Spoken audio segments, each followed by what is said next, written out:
Shabana, comrades and friends, it really is an honour to stand before you today as the leader of the Scottish Labour Party. When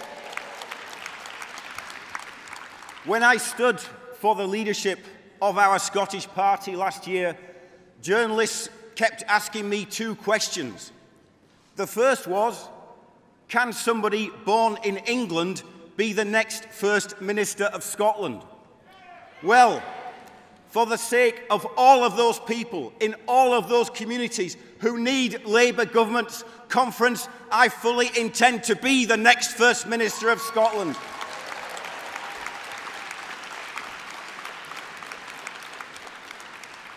And the second question I kept being asked was, are you a Corbynista?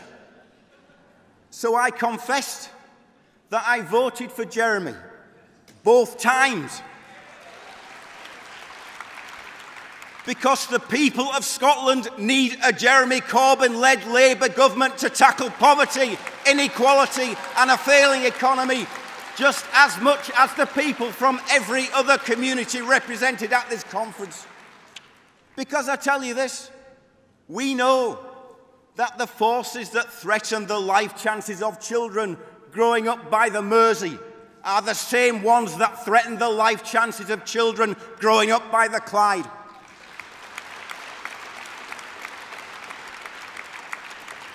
So we should stop dividing people on the basis of nationality and start uniting them on the basis of class.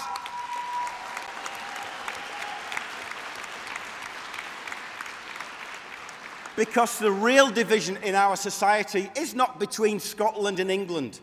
It is between those people who own the wealth and those people who, through their hard work and endeavour, create the wealth. That's the real division in society. And let me say as well that I firmly believe that we will get Jeremy Corbyn into Downing Street, and I hope it's sooner, not later. And we'll get him in, not despite the fact he's got principles and integrity. We'll get him in precisely because of the fact that he's got principles and integrity.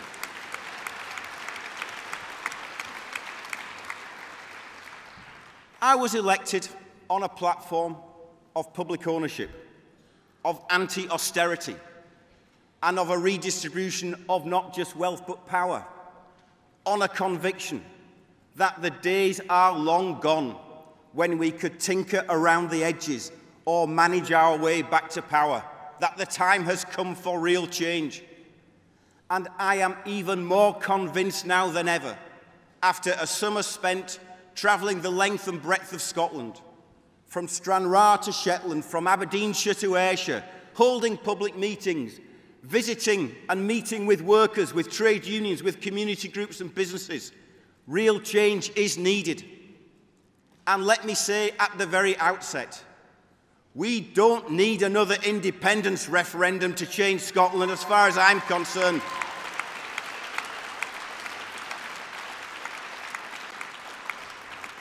We've just had one, and the majority of people do not want one.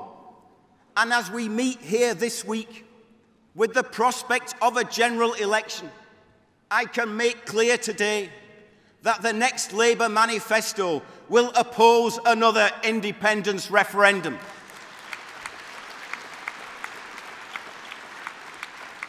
We don't need a referendum to change Scotland. We need the election of a Scottish Labour government to change Scotland. And we need a confident Labour Party reawakening hope out of despair right across these shared islands. Because too much inequality is unrecognised, unacknowledged, but worse, it is unchallenged. In Scotland today, the richest 1% own more personal wealth than the whole of the poorest 50% put together.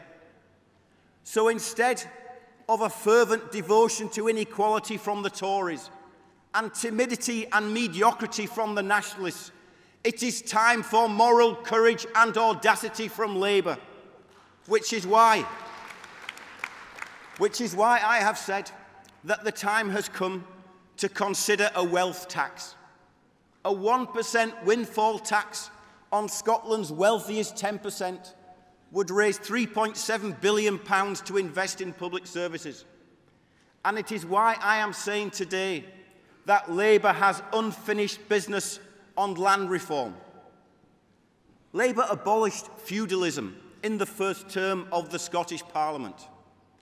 But 20 years later, we are still living with feudal ownership. 432 private landowners still own half of all privately owned land in Scotland. And with ownership comes power. We need land justice because our earth is a common treasury. We need land ownership in Scotland for the many, not the few.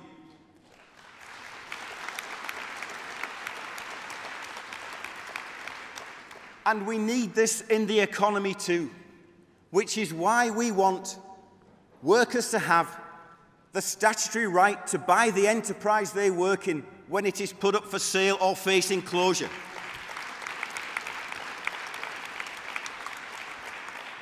Because why on earth shouldn't the people who create the wealth own the wealth that they create? We need more planning and less market. The people need a government prepared to act, not simply react. And we are the Labour Party. So once again, we will be what we always should have been, the party of organised labour. So trade unions will have a central role to play, not only in defending their members' interests in the present, but in planning the new economy for the future. We will overhaul regional selective assistance and reform public procurement to support local industries and homegrown businesses, so that never again do we see factories and fabrication yards standing idle whilst offshore wind farms in UK inshore waters, paid for by public money and energy user levies, are built in factories and yards overseas.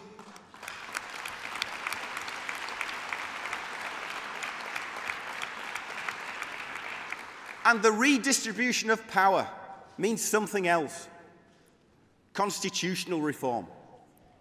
Of course, this is not a demand limited to Scotland.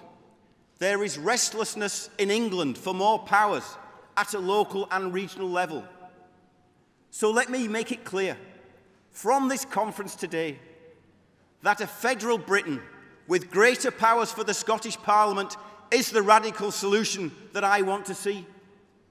We need new powers to reflect the new realities of Brexit, which is why there is a Labour guarantee that devolved powers returning from the European Union will be transferred to the devolved governments, and that we will enter a new era of co-determination in a new era of democratic politics.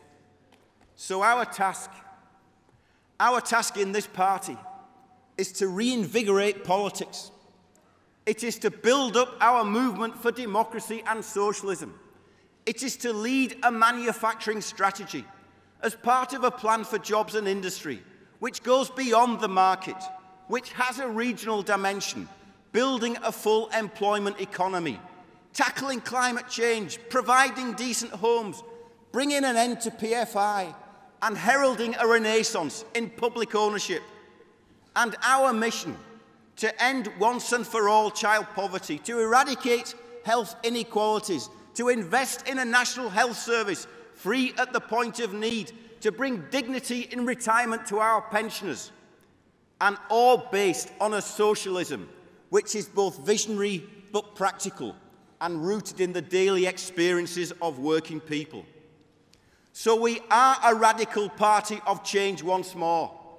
We are getting back to these our traditions and these our principles. We are proud of our history.